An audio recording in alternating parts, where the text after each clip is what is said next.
2, and we're live. Good night, Capiche. Good night, Capiche. Hey, I almost did it again. You're good. I was waiting on everybody to say good night, Capiche. My bad. You just sat there. Oh, we not supposed to say it? It's all Sometime. good. You're Hey. Good new. night, Capiche. Knows better. Hey, he know what I did last time. Oh, Good Jesus. night. Good night. Bro. Good night. Good night. Good, Oh, bro, you killed good me. night, Capiche. Good night. Good night, Capiche. Good night. Good night, Capiche. Good night. Okay. Good night, Capiche, where we talk about current events, politics, music, or different genres of political or normal social conversation to stimulate or scare you into your bedtime stories. You know what I'm saying? Okay. Okay. Yeah. All right. Do you have any topics picked, or are we just gonna flip the board and see what we get? Let's flip the board and see what we get. I'm actually gonna go to my YouTube and go to new. What would that be at the end? Yeah, new to you. I'm going to new to you, and I'm gonna find something new that I normally wouldn't talk about to talk about. My first top 3 or my first top 2 is T.I. talks to Juvenile and Manny Fresh. I can admit I did listen to them during my childhood. I'm not gonna sit up and act like I didn't. And then my other 2 is the history of Dominican Republic or college football and the crisis kept. Ooh, that's my top 3. And new for you. What are yours, Captain?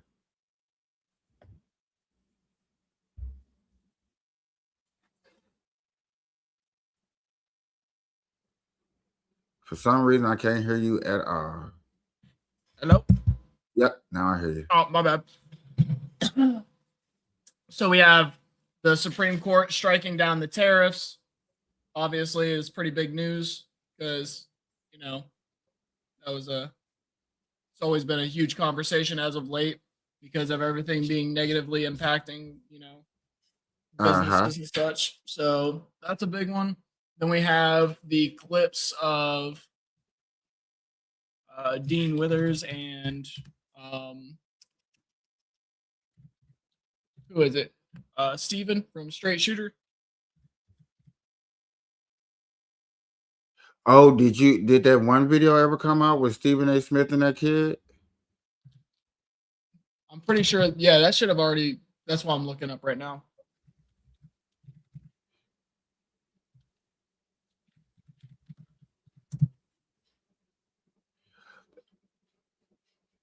A lot of people are talking about Jordan in NASCAR.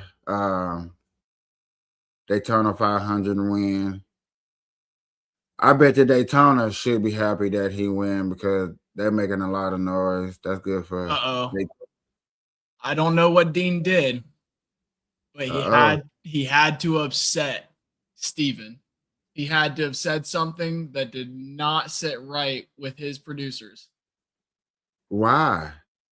Because Dean has all of his clips up, but Stephen A. Smith doesn't have any. That means that Dean probably did his debating thing and Steven probably looked goofy, so they took it off. There's a video here stating that it was done 16 hours ago. When you click on it, it says content is not available. No comments available. Nothing on the actual channel of his has any of them anymore. They were on there earlier. So they didn't like the way it was making Steven look, so they took it off. So I'm about to go over to Dean's channel and see if he still has them. Because he always has his stuff. He doesn't undo his clips. So that's a little confusing. Yep, right here. What the heck?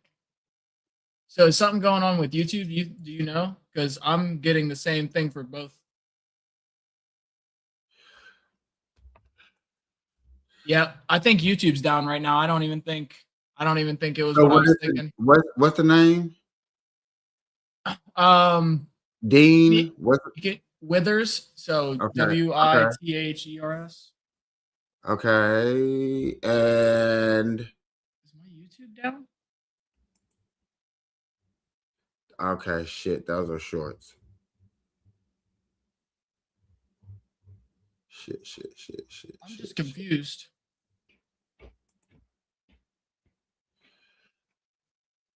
Yeah, I see a short, a 36 clip short. I mean, I can see the like when I hover over it, I can hear it and I can watch it all the way through. When I click on it, for some reason it's saying content not available.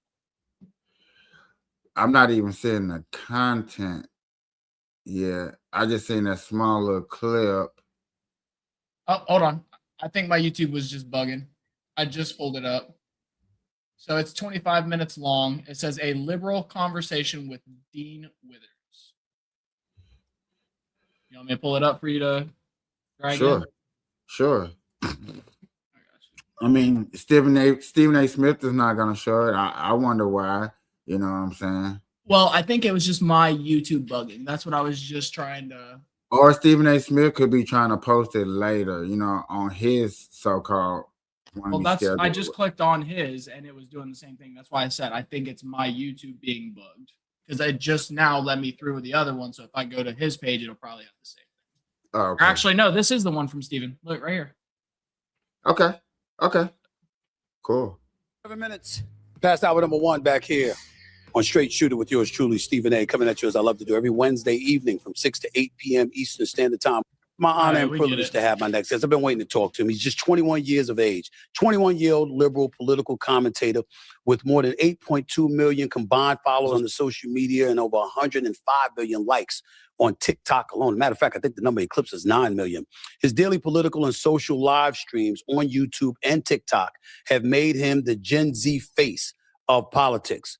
Please welcome for the first time the Straight Shooter with yours truly, Mr. Dean Withers. How are you, Dean? How's everything, man? Good to see you. How's everything? I'm having a great day out here in sunny Colorado that happens to be a little bit snowy today, but nonetheless, I'm enjoying myself. It's good to be on, and I appreciate you for inviting me to be here. Man, please, the pleasure is all mine. I'm looking forward to learning something from you tonight, my man. You grew up, correct me if I'm wrong, you grew up in Grand Junction, Colorado, correct? It's in an extremely conservative household. How did you become engaged in politics, and when did your perspective shift to a more liberal ideology?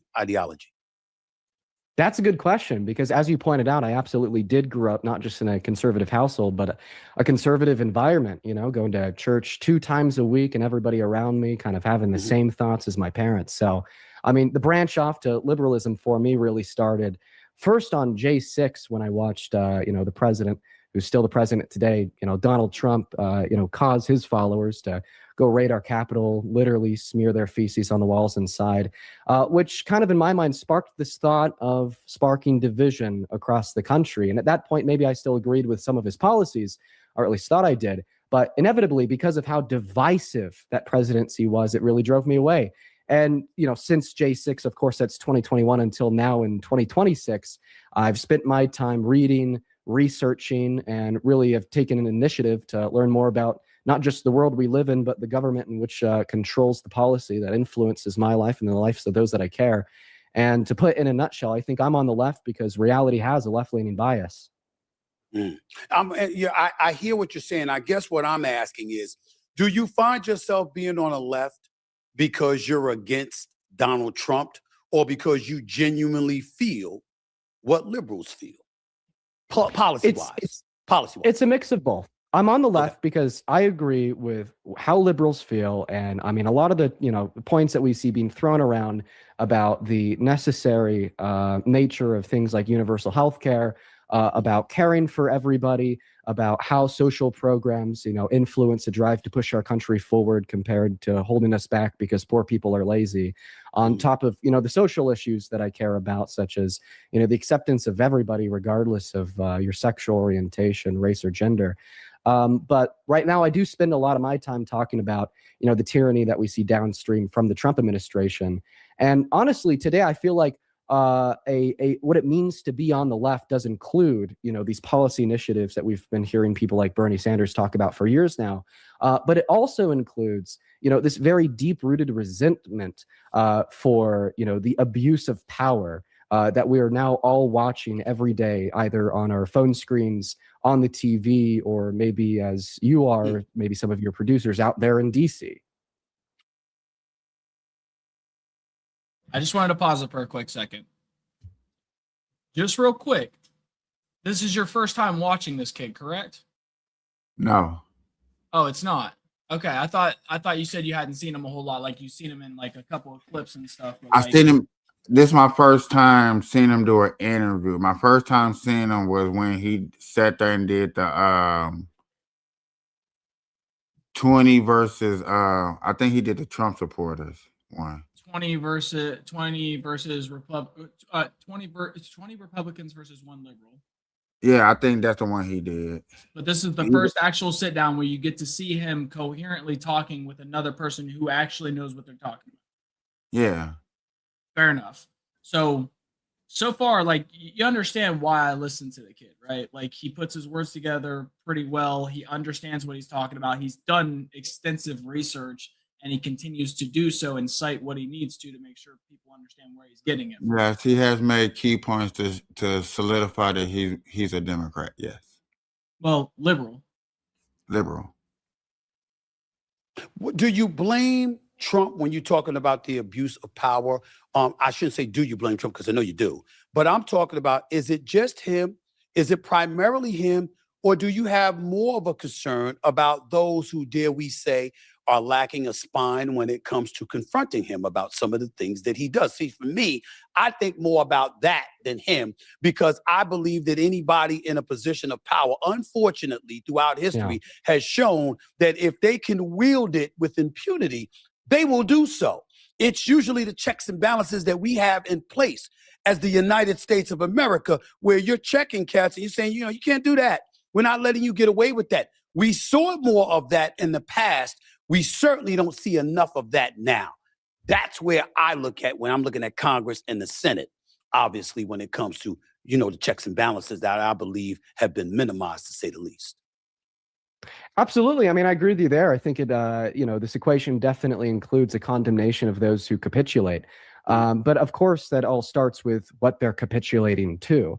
I think that two things can be true at once. I think that the primary driver of a bunch of lawlessness, and as I'd call it, clearly authoritarian practices, is the Trump administration. I mean, every day something new comes out about how they are illegally redacting his name from the files 950,000 times, or how he wants to breach the articles of our Constitution to possibly federalize elections, or how the 14th Amendment is now meaningless. And, we don't care that in 1868 we passed this amendment that gave you a claim to birthright citizenship if you're born here. Now, if your parents are undocumented, guess what? We're going to take it away with no approval from Congress through a new amendment or no reinterpretation from SCOTUS on the basis of the 14th Amendment that already exists. But those who capitulate, they definitely embolden those proclivities. They embolden those behaviors because it absolutely tells Trump that he could get away with it. Trump is the same man today in 2026 that he was in 2017 during his first term, right? And for the majority of his first term, with the exclusion of January 6th and the lead up to that, we didn't see the same figure that we do now. We saw somebody who was newer to politics, didn't know how to select the right cabinet to find the right people that are willing to place him above the Constitution, so on and so forth. So I feel as if that capitulation from his cabinet and the capitulation from many people in Congress have definitely emboldened those behaviors that existed 10 years ago that we just didn't see to the same extent because of the lack of capitulation.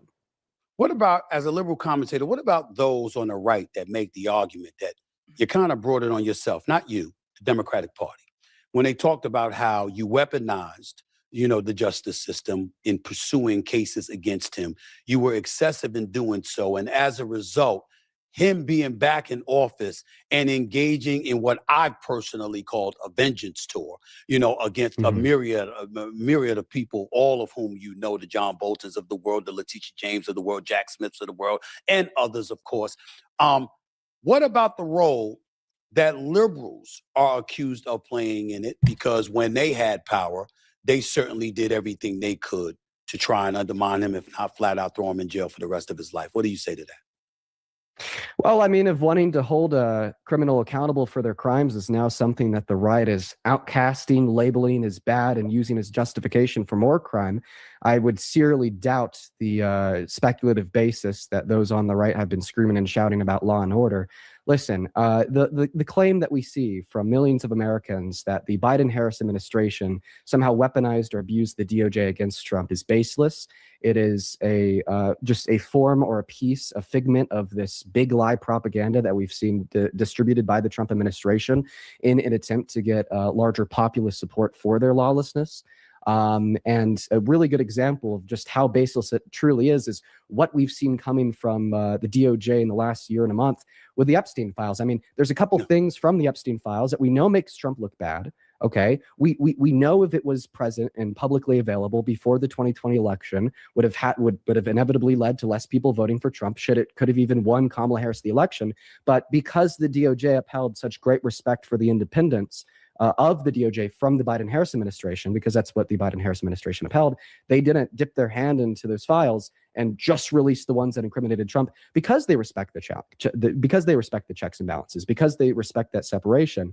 And anybody who would claim otherwise, I believe, is just disseminating the propaganda that has allowed for this lawlessness to occur. What do you say about your party in terms of them losing the election? Why do you believe Kamala Harris and the Democrats lost in 2024?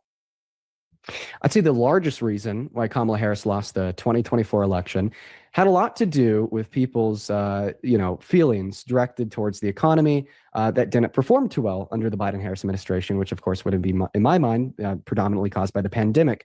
And a lot of people have this takeaway saying, well, the economy was really bad under Biden. It seems like the liberals are failing my bank account. They're making me stretch my money. So now I'm going to vote for this other guy that says, if I do vote for him, he's going to usher in this golden era economy. It's going to be great and we're all going to win, which of course has been proven to not be true in the last year and a month. And then a couple other things that I'd say helped Trump win the 2024 election, my apologies, has to do with how late Biden stepped down and how Biden left Kamala Harris only with a little bit over 120 days to throw together a presidential campaign to run against a man who's already spent the last 10 years of his life campaigning for that same office. And it's a combination of multiple factors, those being the two primary ones. But wasn't that the party's fault? Couldn't they? I mean, if they got rid of him in July, couldn't they have gotten rid of him earlier? Couldn't they have got him to step away earlier? So again, there could have been a primary. You might even, listen, I don't want to say a better candidate because I don't think Kamala Harris ran a bad campaign. I thought her disastrous moment was on The View when they asked her, is there anything that you would change? And she's like, no, I can't think of anything. I thought that was a disaster. I thought that was a huge mistake on her part. But for the most part, I didn't think she campaigned badly at all. I just thought she had to deal with the cards that was dealt to her. But many members of the party could have facilitated her getting in earlier. Are you of that belief, or am I stepping out of pocket by saying that? Well, I'm not necessarily fully opposed to that belief because I think we all remember Biden saying that he was going to be a one-term transitionary president, which of course that narrative changed. He started running for a second term, then dropped out. So I'm not opposed to that belief at all. I mean, I definitely do think that the Democratic Party has a lot to learn from the 2024 election, and I think that we are learning a lot from it. I mean, just look at the new figures that are popping up all across this country with the progressive likes of Zohran Mamdani in New York City to, people down in Texas like James Tallarico finally saying the truth and talking about the fact that billionaires are really destructive to the working class and it's not undocumented immigrants or trans people, which is also, a little bit more progressive than the Democratic Party has been historically. I'm not opposed to those beliefs in the slightest. Dean Withers right here with Stephen A. Straight shooter with Stephen A. Right now, I'm thinking about you because getting back to you personally, you rose to fame through your debates on Jubilee, if I remember correctly, a YouTube channel that hosts political and social debates with conservative figures like Charlie Kirk and Ben Shapiro, and for videos like, Liberal Teen or versus 20 Trump supporters. What motivated you to create political content in the first place? Well, I would say it's just the simple fact that when I've interacted with friends in my own life, when I've talked to my family members, when I've went to school, when I've sat in the classroom, there is a general lack of critical reasoning that is true of the vast majority of American constituents surrounding politics and why we vote for who we do. Okay. And I've seen the GOP primarily Trump, take advantage of this fact and construct harmful misinformation through the use of propaganda campaigns to convince people to believe in lies, hinging on the abuse of the lack of critical reasoning within the American constituent base. So the point of my platform and what I do is just to incentivize people to critically think more. Every day I have open discussions, conversations with people who disagree with me and I disagree with them. And I just simply request them to articulate the reasons why they support Trump. And I request people to value facts, reason, and evidence a little bit more, because I believe if we started doing that in 2015, Donald Trump never would have been president the first time around. Do you consider yourself the liberal left version of the late Charlie Kirk? Well, I've seen a lot of people say that on the internet, but I wouldn't prefer the title of the Democratic Charlie Kirk, because I think I'm a lot better at doing what I do than Charlie Kirk was at what he did. Explain why. Yeah, in the sense of I saw him go campus to campus to campus, not asking people to critically think, not asking people to open a book, not asking people to use their brain, but rather just asking people to fall for the one-liner gotchas and the same misinformation that's been tired and tried for years and years and years by the Trump administration. I mean, I've honestly really spent a lot of time reflecting on this. You look at Charlie Kirk's Twitter. I would ask you to find me 3 times he ever disagreed with a single action taken by Donald Trump since 2015. You can't. I mean, I think it was just a larger part of a money-making scheme in an attempt to convince more young Americans to grow up to be like your 48-year-old uncle who will be with Trump until the day he dies, and starting with them young while they're still on the college campus. And that's not what I'm about. That's not what I do. I want people to be smarter. I don't want people to be sheep. Yeah, you want people to be smarter. You don't want people to be sheep. And I totally believe you on that. But my question to you would be, how willing are you to disagree with a Democrat in Trump's position? And like you said, Charlie Kirk very rarely disagreed with Trump. Did you disagree in an abundance with Biden? There actually was a handful of things that I had disagreements with Biden on. I mean, one big thing is I'm not the biggest fan of the state of Israel. And I think that it's time that we, stop bowing the knee to whatever Israel wants, whenever they want. And it's time that we stop seeing senators and congressmen and women winning elections, running on, I'm going to do what is ever in the best interests of the state of Israel, on top of a handful of other things too. I'd say right now, the fruits of the work that I and other more progressive voices that don't align 110% with the Biden-Harris administration or the Democratic Party have been putting in has a lot to do with immigration. I mean, 10 years ago, the notion of mass deportation maybe being wrong and mass amnesty, the idea of maybe giving some undocumented immigrants a pathway to residency or citizenship making sense was radical. But I mean, anymore today, I'll have Trump supporters joining my stream and I'll explain to them, hey, listen, we would be able to reduce human rights violations. We'd be able to keep families together. We'd be able to grow grow our own prosperous economy even more than we already are if we just maybe made some of the undocumented immigrants here residents or citizens. And they're biting on it. They say, hey, Dean, that makes sense. And I think the only reason why we're seeing the social shift on certain policies or agendas is because of more progressive parties that have historically diverted from the DNC. And I think now the DNC is finally starting to respond pretty responsibly to that by uplifting more progressive voices. I have not heard your positions on immigration. Could you remind my audience what that is? Sure. So I mean, I think that immigration is one of those topics that can't really be discussed by anybody in like 30 seconds or less.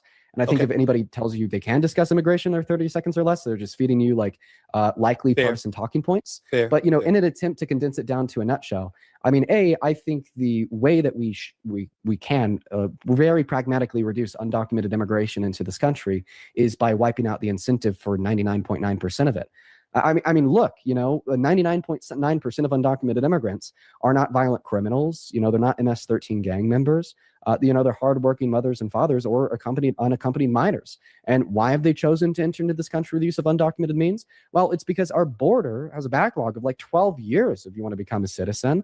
You're going to be waiting there for years and years and years just to get into the application process. You got to spend thousands of dollars. That system is unattainable. And I think that our Congress, for the most part, is culpable in a bipartisan nature with this disproportionately leaning to the right, with not making the legal means of entering to this country as attainable as they should be. And I think I could prove this because you'll hear people like Trump say that we have this crisis of undocumented entry, illegal immigrants. We need to stop it now. But you can't find me a single clip of that man standing in the podium with a mic in the last 10 years saying that we need to make the legal means of entry into this country easier. And maybe that would stop a lot of undocumented entry on its own. And that's just the border. I mean, this conversation doesn't even scratch the surface about the undocumented immigrants that are already here. But what I can tell you in 30 seconds or less is that we probably shouldn't be deporting them with no due process to a center for terrorists in El Salvador, where they are then tortured from 9 p.m. till 6 a.m. I think there's a lot of better, alternatives. Fair enough, but what level of culpability do you throw towards the Democratic, the Democratic Party, particularly the Biden administration, when they said, I don't know whether the accurate number is 12 million, 14 million, 15 million crossed the border illegally. What do you say to that? That people say that's not sustainable. That can't happen. That wouldn't happen in any other nation. Why should we let it happen in ours? What would be your response to that? I'd give the Biden-Harris administration a good C- on immigration. I think that they're a lot better than a lot of people, specifically on the right, think. The talking points that I hear every day is, they opened the border, or they just left the border open. They didn't really do anything about it. And I feel like this really overshadows their attempt to push a bipartisan border bill through the American Congress, drafted by Republican James Lankford, who was, one of Donald Trump's favorites. So it's crazy that we were able to find this bipartisan agreement that not only would expedited the legal means of entry into this country by funding courts along our southern border billions and billions and billions of dollars, therefore naturally disincentivizing undocumented entry, but it also would have given the president this very special authority that the president's never had before to just completely shut the border down, once a certain amount of undocumented immigrants had crossed it on a rolling daily average for a week. And in response to, this bill being propped up by the American Congress, in response to Republicans and Democrats coming together for the first time in a long time on immigration policy, I truly think people overlook how significant that was. Donald Trump turned around and told Republicans to shoot it down. So, I think we saw a good attempt there by the Biden-Harris administration to do something. But, of course, the reason why I'd give them a C- instead of an A+ is because, they probably could have used executive orders such as they did in their last year, a little bit earlier in their administration. But that is such a smaller and more insignificant critique of their administration compared to, once again, the talking points we see from the right saying they let all these criminal, illegal invader aliens into the country because they want them to vote in elections to ensure that Republicans never get power again. Right. Where do you think the Democratic Party is most strongest right now? What do I think they're the most strongest? Where do you think they're most? Where do you think they're most strongest right now? I'd say the strongest point of the Democratic Party today in February of 2026. Just real quick, I am turning my camera off because my 3-year-old is down here and he does not like to wear clothes, and I do not want to get you in trouble. All right. I'm still here though, brother. Would be for pushing for accountability with the Epstein files. I'd say that they could do a lot more, which of course we'll probably always be saying about politics, and we should, by the way. It's good to advocate for more progression. But I'd say what they're doing right now is strong. For the first time ever, I'm opening my phone and going on the Democrats' TikTok account, which they started, and I'm able to legitimately read how the president is refusing to release all the files, is breaking law, defying Congress. I'm able to see great Democrats like Jamie Raskin, like Rep. Rokana, and many others pressure Pam Bondi in this congressional hearing that was held with her a handful of days ago, maybe a week ago, exposing her as the fraud she is, having her pivot to talking about the economy when they're just simply trying to get her to look at the Epstein survivors. That is definitely the strongest point of the Democratic Party today. You're 21 years of age. If you had to give Democratic leadership one piece of advice about reaching young men such as yourself, not that they got to reach you, but you know what I mean. If you had to give them one piece of advice, what would it be? Oh, that's a really good question. Reaching young men. Well, I would first honestly say this is the biggest piece of advice I'd give to current Democratic leaders to reach young men, is to invest more in the deconstruction of the beliefs that a lot of young men in America already have, that have them firmly on the right. I think that we've seen a major capitalization of social media, of the interests that are more typical of young men, like the gym, like cars, and many other things, for years now, in a way that we just simply haven't seen from the left, that has really given the right an upper hand to kind of convince young men of whatever they want to almost indoctrinate them into these subliminal biases or foundational core beliefs that are antithetical to the values of the left. And the biggest piece of advice for the Democrats, once again, would just be to start working on deconstructing that. We need to be talking more about, how maybe men are also hurt by toxic masculinity. You're not just hurting women, you're hurting yourself, because now you've isolated yourself from anybody who could ever possibly love you, because you're an asshole to them. How it's just a complete and total lie that the left wants to take all your money in taxation and then give it to low-income Americans to waste away in squalor while they watch TV until midnight, and how social safety nets actually are beneficial, not just to low-income Americans, but to everybody, so on and so forth. Last question to you, and thank you for your time, by the way. I really enjoyed the conversation. I really appreciate it. Let me ask you this question. Last question. Is there one candidate, one, within the Democratic Party that you can point to, that you absolutely, positively, not just one, but firmly believes can beat any GOP candidate out there for the presidency of the United States? I think that's a very complex question, because when we're talking about beating somebody, it's not just what policies are they running on or what they like to talk about. It's, what they can convince the people of.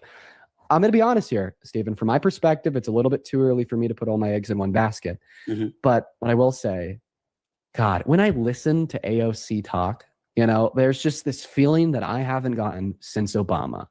When I listen to AOC talk, when I listen to people like James Tallarico talk, there's this feeling that I just haven't gotten for so long of intellect, of high levels of education, of a legitimate care for other people. I'm not questioning that, Dean. I'm not questioning that, Dean, but I am worried about I don't want to call it socialism all the way, but certainly some of the things that they're saying. I mean, come on, Dean. You got to admit that. I mean, they're not traditional Democratic operatives. Are you willing to admit that? Well, I mean, traditional Democratic operatives lost the last election to a 34-count felon held civilly liable for rape. So I think it's time we start progressing. Well, whose fault was that? Isn't that the Democratic voters in this country? Nearly 75 million people went to the poll. How come you didn't make sure it was over 77? Well, you asked me whose fault it is that the Democrats lost last election. We actually had a conversation about that earlier. I told you I think it's a mix mash of people like Trump and his and convincing him of convincing the people about him being better for the economy, and lack of culpability for Biden not stepping down earlier. But listen, I think what we're seeing now with this whole socialism scare is a whole lot like the Red Scare of McCarthyism. I'm not a socialist. I'm not a communist. I'm actually, on the foundational level, I'm a capitalist. I think that there's a way we could practice capitalism that is benevolent. Okay, I'm a social democrat. But at the same time, there's no socialist in any public office anywhere in America that's turning around and saying that they want to take your rights away from the ownership of the privatized means of production. I mean, look at Zoran Mamdani, somebody who proudly. I was getting ready to bring him up. Yeah, somebody who proudly calls himself a socialist is a working social democrat within the American political system. Okay. Because right now there just simply is no room for socialism as it stands. It's not something that people support, and that's not something that 99% of the Congress supports. Dean Withers, I would love to continue this conversation, but I got to get ready to go. I want you to know you're welcome back on the show anytime. I really enjoyed the conversation, getting to know you a little bit. Thank you so much for coming on the show, and you're welcome back anytime. And you're welcome to sit up there and check in and correct. Interesting.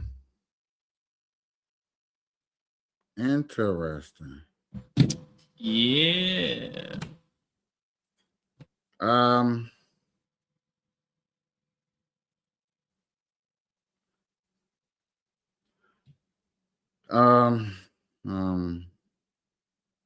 would like to bring up, you notice how Stephen didn't refute anything, because everything he said was factually true.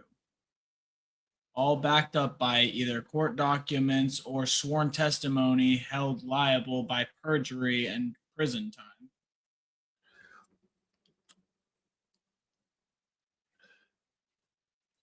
Sure. Okay. But yet again, I mean, to me, he just sounds like a typical average Democrat. It's not nothing special. He's not, I don't know. He's not somebody that pick out in a crowd and be like, okay, he's different. I'm letting you know right now, for a 21-year-old man, he is definitely in the next 10 years going to be turning heads and doing a lot. Possibility, probably. I'm not doubting that.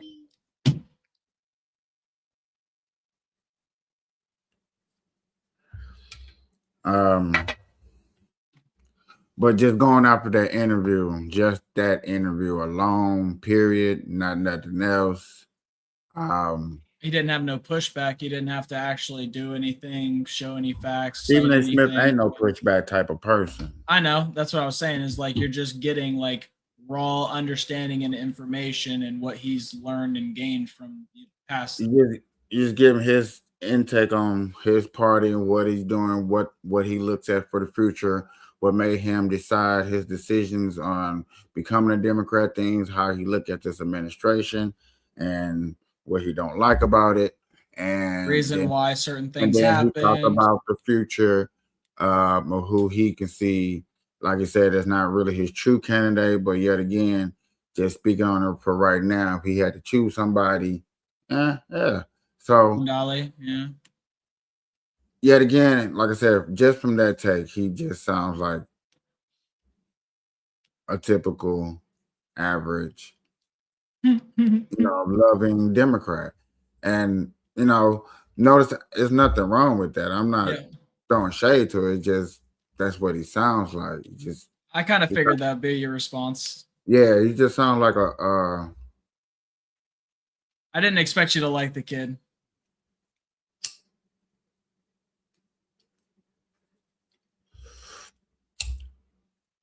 it's nothing not to like about it. I just what I'm saying, I just think he's Right, average, head, which is what what I'm people. saying, and head down, as far as a Democrat, I'd be like he's head down the right. And I'll tell you right now, I'll tell you this right now from a perspective of somebody who has been over average at my job for a very long time. Anybody who does not like me because they don't like that I'm good at my job will try to call me average, buddy.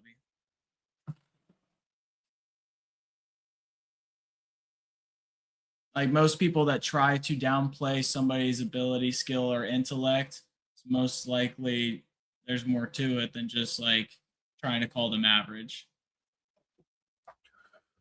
I would see that if they was like said something negative yet again. I get it, but calling somebody average because I only watched 20 minutes of a video, like, Well, I'm just saying you've seen clips. There's like for a 21-year-old, he is not a average 21-year-old. You're comparing him to what 30 and 40-year-old Democrats. He's 21. no, I'm comparing him to other 20-year-old people that talk and be in different in perspective in their run. And he sounds, like I said, he sounds good. I didn't get to finish, but yet again, if I could, I don't know. Well, Trying I to figure out know. like who he I'm sounds trying like, because like I listen to a Well, lot too. I have an idea. I'm just don't want to make it sound like, oh, you just being a jerk. Like, no, I don't consider that being a jerk. I'm just I curious. consider that. I would consider if I said this name that this is a field that you can see a person going down, and like I would say like a young Gavin Newsom. Gavin Newsom has been there, been in the limelight. He knows how to work the camera. He knows how to say things correct. Yet again, notice how I didn't call him dumb, not call him immature, nothing like that. Just know how to articulate. And that kid to be 21, yes, that's a very good job. But yet again, he's taking something serious to articulate. That's a that's a good thing. There's nothing wrong with that.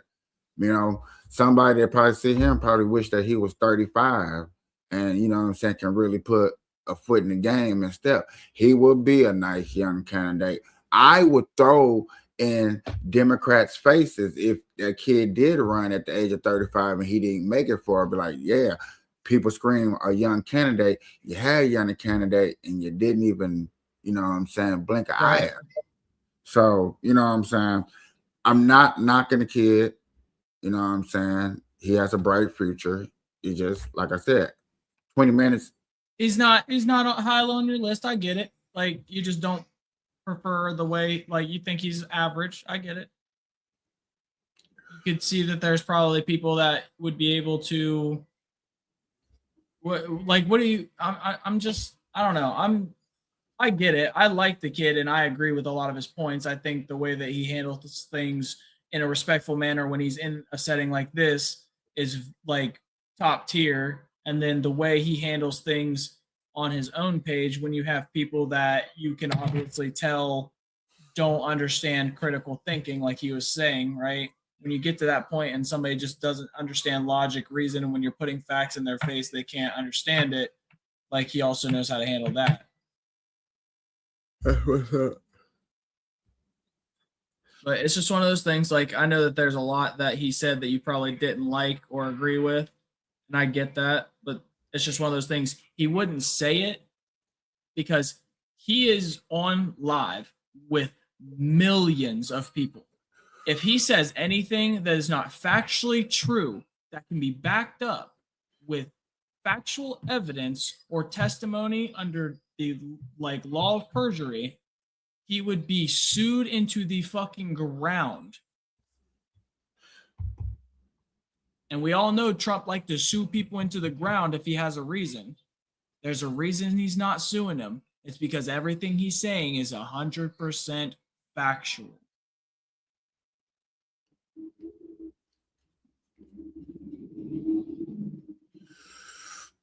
Interesting. I do have a question for you, all right? Because we were talking, I think we were talking about this at one point. You said something about how, like, you know, Trump's in a lot of pictures and does a lot of things for, like, you know, the African American community, and that, you know, like the photos are evidence that he's not, you know, racist, right? No, that's no. I never. You said that like him helping the and things that he has done with black people, all the rap music that he was in when people was thinking he was cool. Now, yes, I think the pictures that he was in with the people that call him racist, like Whoopi Goldberg, Oprah Winfrey, those make it hard for them to call him racist. I would say that more clearly and indirect. Now, I would say that all day. It's hard for y'all when y'all don't have pictures, meetings, dinners with this guy. And instead of you sitting across the table away from him, you're probably sitting at the table, you're greeting, he greeted you. Yeah, it's kind of hard to call you racist. It's hard for me to accept that you calling him racist, yes. But people that want to call him racist, all right, it is what it is. Okay. I never seen a racist man try to help a black man become president twice, even though they lost. But you know what I'm saying? He probably has some racist agenda, which I don't know what it is. And, you know, some people have tried to explain it to me that he had a racist agenda to put that man in the White House. It's amazing.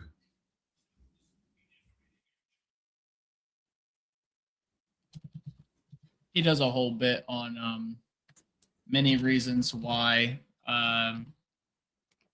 he views that Trump is very racist, and like it's far too much to list out. But there was like him refusing to rent to any African Americans in the 80s.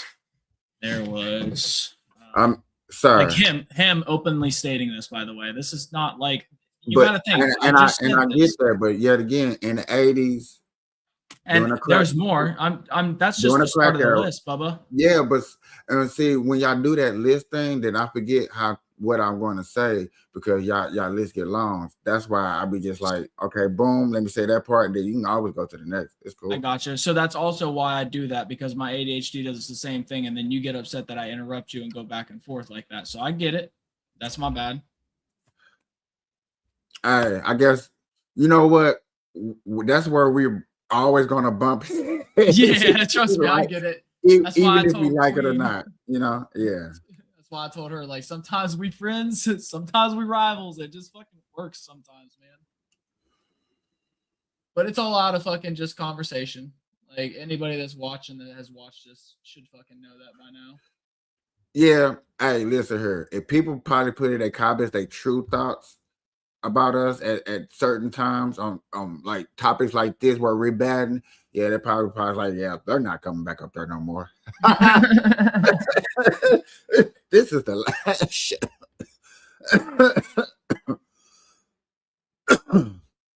But I have told people offline that, you know what I'm saying, I extremely think it's cool to talk to somebody that has the same birthday as me that thinks the total fucking opposite. That, you know what I'm saying, common grounds of 90 of 100%. Yeah, there's probably a good 20 to 30% of stuff that we do agree upon. It's probably close to 50, but you know, whatever. You know, but yet again, when it comes to this right here, this is just the biggest percentage where we just disagree upon. That's all. I get that's just one of those things, man. Like I see it as it's not a Republican versus Democrat. It's not a, political thing at all. It's looking at something and seeing is it fucking good or evil, and it's black and white and what can be proven, and there's plenty of evidence leaning towards the evil and supporting evil is bad, right? So like if you put it in a base form, it's just the only reason that it doesn't seem that way is because the name's Donald Trump. Dude's fucking evil. Dude's terrible. He's bad for the fucking United States. He's bad for the world. Needs to stop doing the cover up. Needs to be fucking taken out and hung. Just need to get it over with, man. 2 more years, 2.5 more years, you get your wish. It's too long. Can't be. No. Y'all be trying to lock up a 83, 84-year-old. I don't think you understand. There is a TikTok going around. I don't want them to get prison time. I don't want them locked up behind bars. I want them hung from their ankles and gut from stern to chin. Like there's a huge TikTok going around. There's metal bands playing to it. Like this shit's going around crazy. And they're not talking about Trump specifically. They're just saying pedophiles that are in the files that obviously, it's very easy to be on the right side. You touch kids, you should fucking be ended. Pretty simple.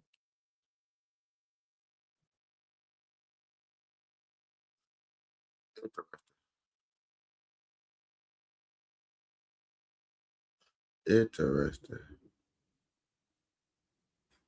Wood chipper for all of them.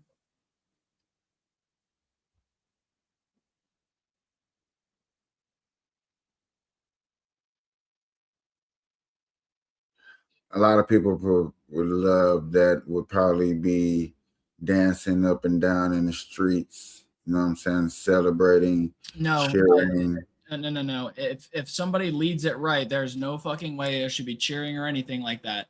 It is a public display to get people to understand there is absolutely nobody that is above the law and absolutely nobody that should be able to harm the innocence of children and get away with it. If that happens, like I said, it probably will be one of the biggest parades all over America in the streets.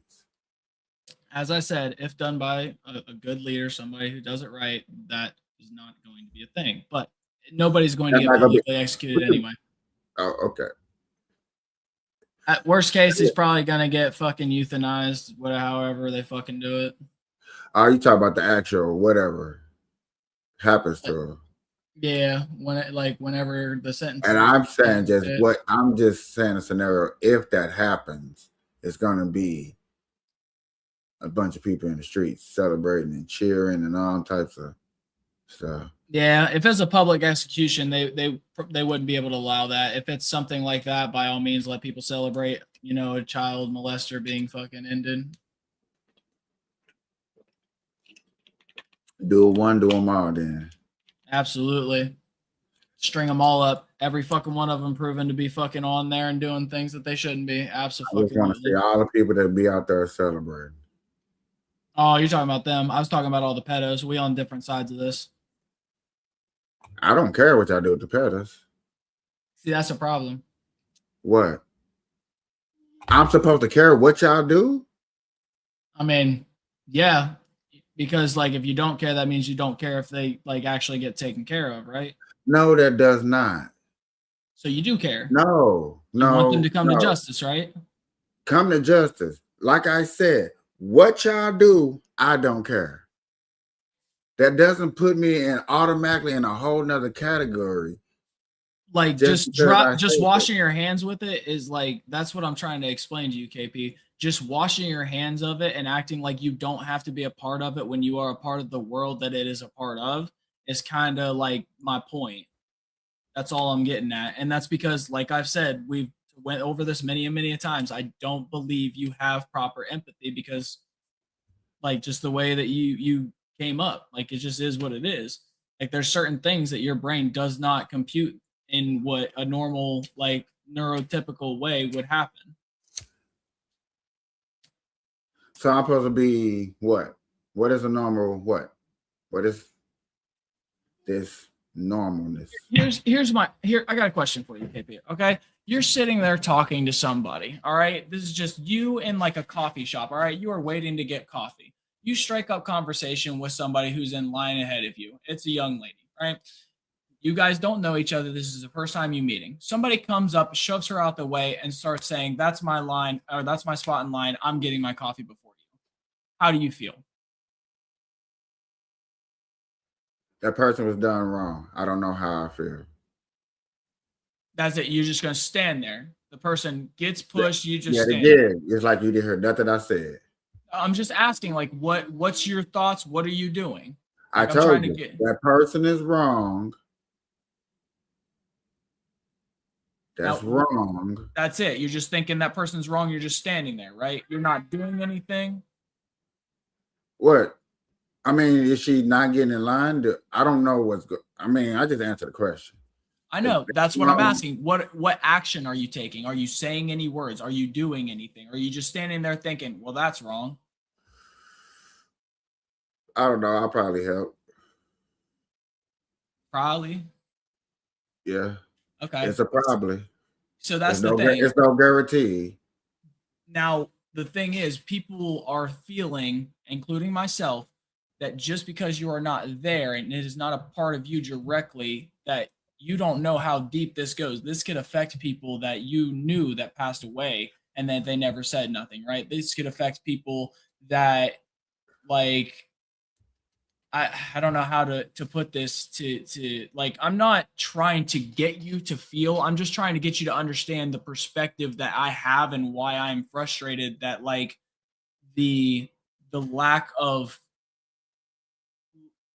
like we should feel as people that we want a better world, right? Not only for us but the people around us, right? Like that's why we have the conversations politically. We feel that if we talk about things, we are going to make things better, or we're going to open up people's minds, or we're going to make them think about things or go look into things, right?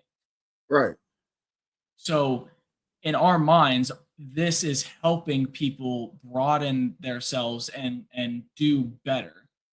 But there is more and better ways to do things, especially something that comes down to the dirtiest of dirty, like sex trafficking, right? And if we don't have everybody, you know how every vote counts, right? This is more important than any fucking election ever. Because if we do not get a grasp on this, not only will it come back, but now they're going to be smarter and they're going to be able to hide it better. All because we didn't all band together as human beings and take care of these dirty motherfuckers and allow this stupid shit to be covered up on repeat.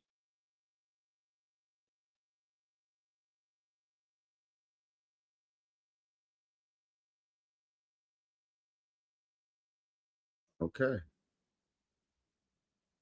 I guess that's probably the only way I can describe this. And I am my bad for all the fucking because like I'm passionate about this, dude. I have 5 kids. Like I'm trying to make not only my community better, but like I want to make sure that I don't have to fucking die thinking that one of my kids or their kids' kids might get trafficked because I didn't put a stop to it because I didn't fight.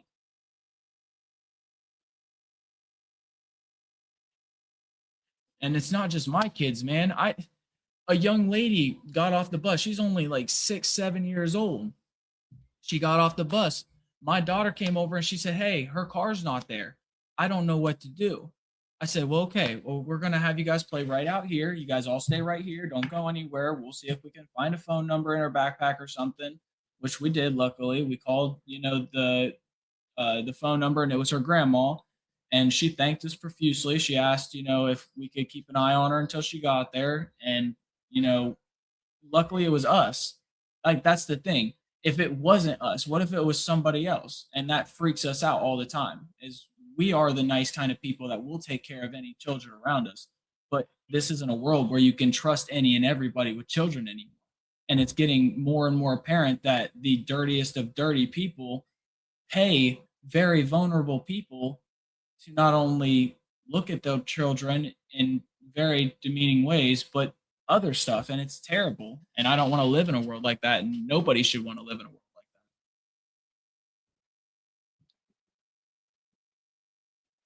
like that. Bless you. Whew.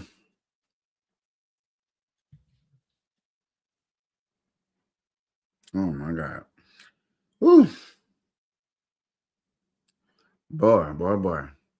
I felt like I was holding that in for a very long time. I'm about to say that looked like it has some fucking power behind it. Right.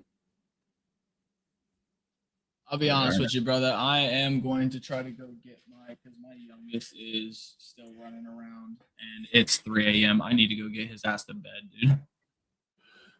You know what time it is, ladies and gentlemen, boys and girls. Good night, Capeash. Night, Capeash.